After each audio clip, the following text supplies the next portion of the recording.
శివభూమిగా బాసిల్లుతున్న ఉత్తరాఖండ్లో వెలిసిన పుణ్యక్షేత్రాల ఒకటి శ్రీ కేదార్నాథ్ ధామ్. జ్యోతిర్లింగాల్లో ఒకటైన కేదార్నాథుడు దేశం నలుమూలల నుంచి ఏటా లక్షలాది మంది దర్శించుకుంటారు. భారీ మంచు కారణంగా సుదీర్ఘకాలం మూసి ఉండే ఈ పుణ్యక్షేత్రం ఈ రోజు తెరుచుకుంది. ఇవాళ ఉదయం వేద మంత్రోచ్చరణల మధ్య అర్చకులు ఆలయం తలుపులను తెరిచారు. ఈ సందర్భంగా భక్తులపై హెలికాప్టర్ ద్వారా పూల వర్షం కురిపించారు. తలుపులు తెరుచుకున్న నేపథ్యంలో ఆలయ ప్రాంగణాన్ని పూలతో అందంగా అలంకరించారు. దీనికోసం 13 టన్నుల పూలను వినియోగించారు.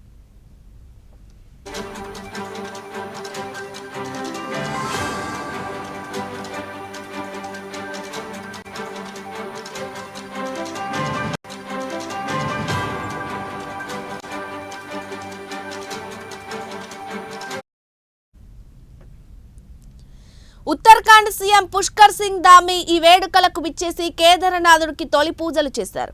ఈ సందర్భంగా ముఖ్యమంత్రి భక్తులకు శుభాకాంక్షలు తెలియజేశారు. 6 నెలల కిందట ఆలయం తలుపులను మూసివేసే సమయంలో మూలమూర్తికి అంగీకరించిన పూజా వస్తువులను తొలగించారు. తాజా పూలతో స్వామివారిని అలంకరించారు. ఆ తరువాత అఖండ జ్యోతిని దర్శనం చేసుకున్నారు. కేదార్నాథ్ ఆలయం తలుపు తెరుచుకోవడంతో చార్ధామ్ యాత్ర సీజన్ ప్రారంభమైనట్టయింది. యమునోత్రి, గంగోత్రి, కేదార్నాథ్, బద్రీనాథ్ ఆలయాలను చార్ధామ్ క్షేత్రాలుగా పిలుస్తారు.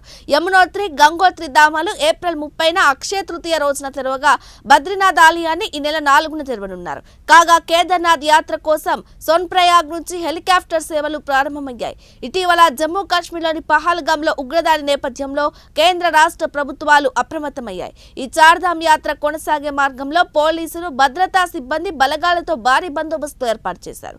అనుమానిత వ్యక్తులు కనిపిస్తే వెంటనే పోలీసులకు సమాచారం ఇవ్వాలని భక్తులకు అధికారులు చెబుతున్నారు.